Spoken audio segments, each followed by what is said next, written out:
This sunken container became big news after local researchers discovered the weird metallic object on the bottom of the ocean. On the surface, it looked like a standard shipping container, but inside, it held a massive secret. So, when their diving robot dug it up and the heavy-duty doors swung open, everyone turned pale instantly. But before we start, smash the like button and make sure to subscribe if you haven't, and hit that notification bell so that you won't miss any new stories. It was no accident that the container was found. On this particular day, Coast Guard buoys measured large-scale disturbances in the waters, and sonar reports kept coming in. Only something extremely heavy dropping down into the ocean could cause this, and Captain Izzy Barclay's team was tasked with investigating the tremor. The buoy that detected the most tremors was about 20 meters from shore. When Izzy and her team arrived at the scene, they got straight to work. Izzy was also the main researcher, so it was customary for her to dive down first. She ascended and saw their target after just a couple of minutes. There was a massive shipping container present at the bottom of the ocean. When Izzy resurfaced, she quickly ordered the ship's diving robot to take over. "Let's get it onto our boat," she demanded. Luckily, they didn't just leave their research facility with just any vessel. No, their ship had high-end equipment, which Izzy was qualified to use. So, with Izzy's orders in place, her colleagues prepared the drone to delve down deep. As the drone was lowered into the water, Izzy took over the controls, and the exciting part of this mission could commence. Once the vessel was reached, it was time for the machine to start lifting. It attached its extending claws around the container side, but this turned out to be more difficult than expected. The container was unexpectedly heavy. Their ship's crane was capable of lifting massive objects. But somehow, this simple shipping container made their machine work extremely hard for it. "What the hell is in there?" Izzy said a shipping container wasn't usually watertight, so when lifted off the ocean floor, one might expect water to leak out of every hole. But somehow, that wasn't the case here. Somehow, this plain-looking shipping container was insulated like it was designed to keep every drop of water out. But why was that? The team's deck workers, who formed the crew's muscle, had already started pulling on the door handle, but Izzy urged them to be careful. "We don't know what's in there." Everybody awaited Izzy's command. After a few deep breaths, she decided that it was time. "Open her up, but do it slowly," she stated. Slowly but surely, the container doors swung open, and when the door was finally fully opened, everyone watching turned pale instantly. Nobody could have expected them to make this bizarre discovery, and the one who shocked me the most was Izzy herself. Izzy stepped away from her crane operating post and inched closer to the mysterious container. She silently walked past her crew members and entered the open container space. The woman's eyes were as wide as they had ever been. Izzy's finger ran over every item inside the container. Some objects were made of wood, and others were covered in fabric. They were things that had no business being in a place like this, and with every item Izzy saw, confusion grew increasingly inside her mind. She turned around and looked at her crew. Nobody said anything at first. They had discussed the container's possible contents, but nobody expected this. Izzy was the first to break the silence. "What is this? Did someone live here?" Her voice was drenched in disbelief because the contents were weirdly homely.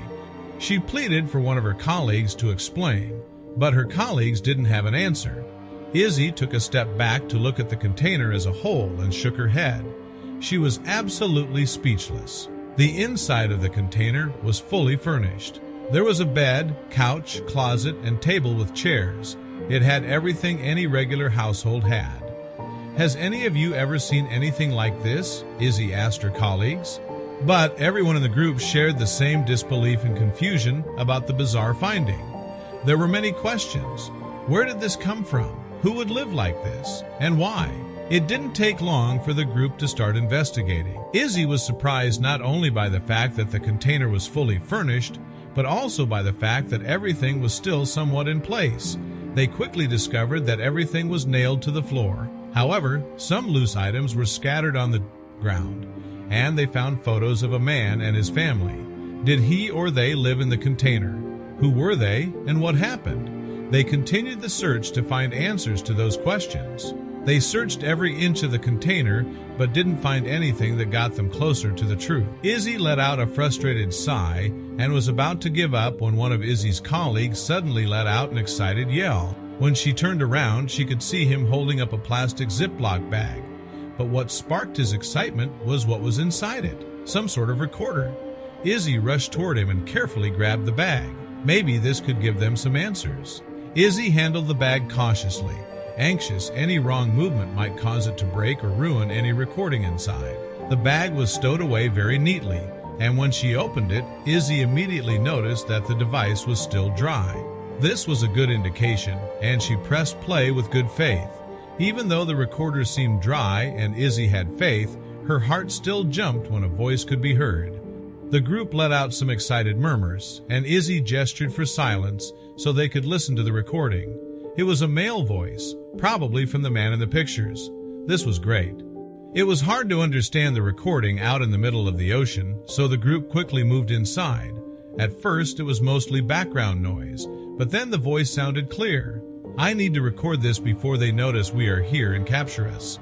It responded to someone in the background. The voice sounded panicked, making the first spoken sentence in the recording very ominous. There was a short silence, and then the man cleared his throat and introduced himself as Ahmed Osman. I hope someone will find the container and this recording and is able to help.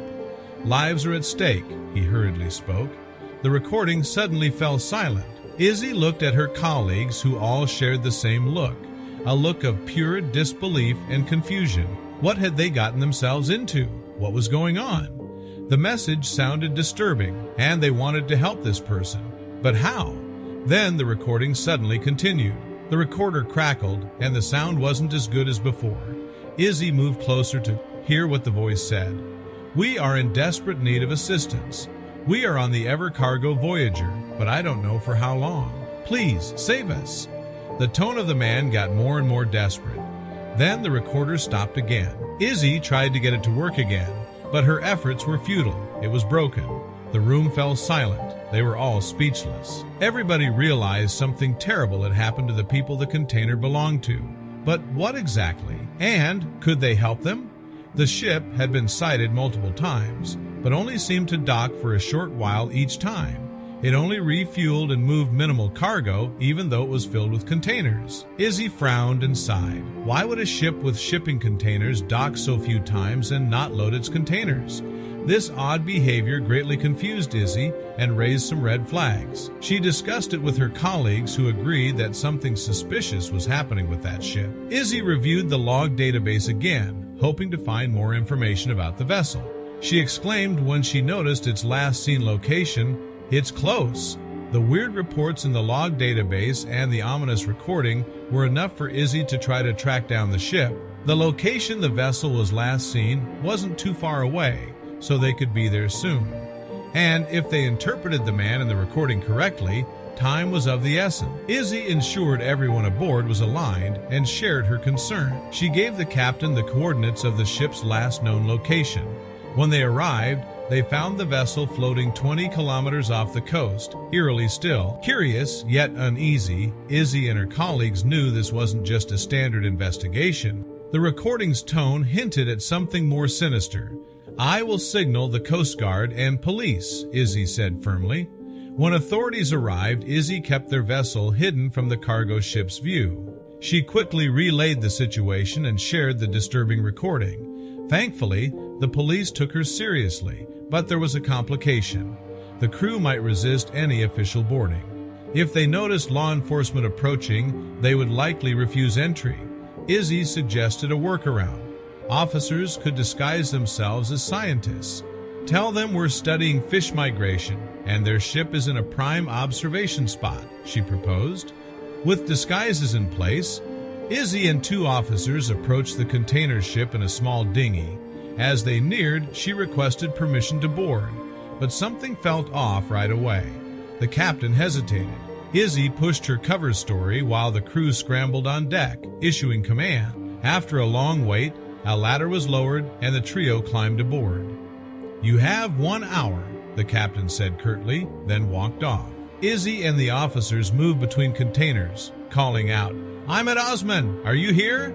Suddenly, a container door swung open, and they were pulled inside. What they found shocked them. Dozens of people living inside.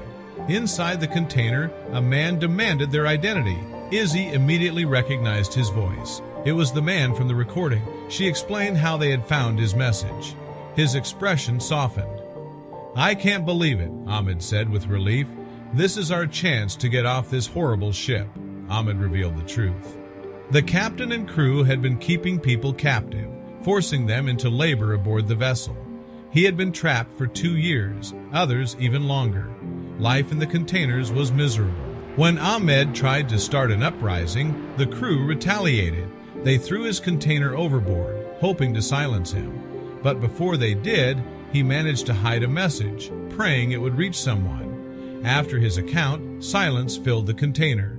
Izzy and the officers were stunned. What they uncovered was far worse than expected. Families held captive, living in appalling conditions. Immediate action was needed. The police gathered information how many crew members, their likely resistance. A surprise raid was organized. It worked perfectly. The crew was arrested swiftly and the Coast Guard took control.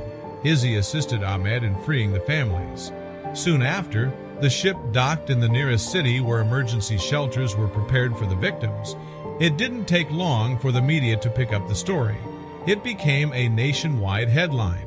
Izzy followed it closely as she returned home. Grateful the victims were now safe and proud to have played a role in bringing justice. She was glad to see the situation had a good outcome and incredibly happy she played a part in